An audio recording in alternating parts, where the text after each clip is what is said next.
What happens when the world thinks it already knows your story, but your heart still carries a deeper song waiting to be heard? They remembered him as the poor carpenter's son. The boy who once stood under blinding lights with trembling hands and hopeful eyes. The boy whose first performance had already carved a small place in people's memories. But memories can fade. Applause can soften with time. And the world often moves on, believing that the miracle has already happened. This time, the stage looked the same, yet everything felt heavier. The lights were brighter, but the silence before the music was deeper. Mateo Reyes did not return as a child chasing a dream. He returned carrying the weight of expectation, doubt, and a past the world thought it understood. Behind him stood years of quiet struggle. Early mornings filled with sawdust and sweat. Evenings where dreams were whispered instead of spoken aloud. A father's rough hands, worn from labor, holding together a life that never promised comfort. People wondered if the magic could happen again. Could a boy from nothing still surprise a world that had already seen him rise once? Or was this return only a reminder of how far miracles can fall? The audience watched with curiosity, not certainty. Some leaned forward, others leaned back.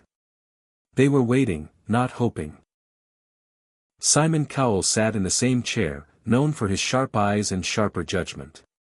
He had seen thousands of voices. He had heard countless stories of struggle. Very few had truly stayed with him. Mateo stood alone, small against the vast stage. Not because he lacked courage, but because courage often looks like standing still when everything inside is shaking. This was not about proving talent anymore. This was about proving that pain, love, and sacrifice can grow deeper with time. And as the room held its breath, one quiet question hung in the air. Can a song, born from years of unseen sacrifice, break even the strongest heart again? Mateo Reyes had never learned how to dream loudly. His dreams lived quietly, folded into the corners of his daily life, like tools kept carefully after long use. He was the kind of boy who listened more than he spoke, who observed the world before stepping into it. He grew up in a small Filipino neighborhood where mornings began with the sound of hammers and saws. His father's workshop was never silent. Wood dust floated in the air like memories that refused to settle. Mateo often sat nearby, doing homework on a worn wooden table, pausing whenever the rhythm of work matched the rhythm of his thoughts. He helped where he could. Holding planks steady. Sweeping floors before the sun went down. Small tasks that never felt small, because they meant being useful in a life where every effort mattered. Music was never planned. It found him in moments of stillness. When the workshop closed for the night. When the streets outside softened. When exhaustion made emotions surface without warning. Mateo sang quietly at first. Not for applause. Not for attention. Only to feel less alone. Even after his first appearance on the world stage, life did not suddenly change. There were no shortcuts. No easy days. Just new expectations and old responsibilities layered together. He carried pressure in silence. The pressure to represent his family. The pressure to not disappoint those who once believed in him. And the pressure of knowing that a second chance rarely comes without judgment. Mateo's habits were simple. Waking up early even when he did not need to. Saving small amounts of money instead of spending it. Replaying old songs in his head while walking, imagining how they might sound if sung with more truth. Emotionally, he stood at a fragile place. Grateful, yet afraid. Hopeful, yet cautious. Proud of how far he had come, but haunted by the fear of being remembered only as a moment, not a journey. This return was not about fame. The hardest struggle Mateo Reyes faced was not hunger, or distance, or even failure. It was the quiet fear of being forgotten. After his first moment on the world stage, people expected a new life to begin instantly. They imagined doors opening on their own. They believed hope, once seen, never fades. But real life moved differently. Days returned to routine. The workshop filled again with dust and noise. Bills waited without mercy. And dreams learned how to wait. Mateo felt caught between two worlds. In one, he was still the carpenter's son, helping his father measure wood and lift heavy frames. In the other, he was the boy the world once watched, the voice people briefly believed in. That space between who he was and who he was supposed to become slowly grew heavier. Friends moved forward with certainty. Some stopped asking about his music. Others reminded him, unintentionally, that moments pass and attention moves on. Loneliness settled in quietly. Not the kind that screams, but the kind that sits beside you and refuses to leave. There were nights when Mateo replayed that first performance in his mind, not with pride, but with doubt. He wondered if that was the best he would ever be. Regret followed close behind. Regret for not doing more. Regret for not believing sooner. Regret for carrying hope so carefully that it almost disappeared.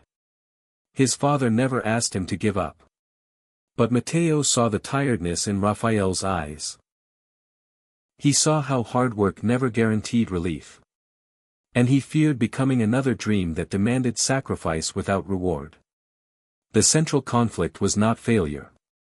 It was the weight of expectation pressing against fragile confidence. It was the fear that returning to the same stage might erase the magic instead of renew it. This time, the risk felt greater. If he failed, there would be no excuses. No next time. Only silence. Mateo stood at a crossroads where silence felt safer than trying again. Yet something inside him refused to stay quiet. A song shaped by loss, patience, and unspoken love waited to be heard. And choosing to sing it meant facing the possibility that the world might turn away. Mateo stood at a crossroads where silence felt safer than trying again. Yet something inside him refused to stay quiet. A song shaped by loss, patience, and unspoken love waited to be heard. And choosing to sing it meant facing the possibility that the world might turn away. The turning point did not arrive with applause or bright lights. It arrived in an ordinary moment that Mateo Reyes almost ignored. One evening, the workshop was quieter than usual. Raphael sat on a low stool, rubbing his hands, the lines on his palms deeper than before. Mateo noticed how his father moved slower now, how each breath seemed heavier after years of carrying other people's homes on his back. Nothing was said. Yet everything was understood. Later that night, Mateo found an old notebook tucked beneath a stack of wood. Mateo Reyes' story was never just about a stage or a song. It was about the quiet lives that build dreams without ever asking to be seen. Some people grow up believing success arrives quickly. Others learn that it is carved slowly, like wood shaped by patient hands. Mateo belonged to the second world. His journey reminds us that being poor does not mean being empty. It often means being full of sacrifice, patience, and unspoken love. The kind of love that wakes up early and sleeps late. The kind that never complains. Not every dream blooms on the first try. And when it does not mean the struggle is over.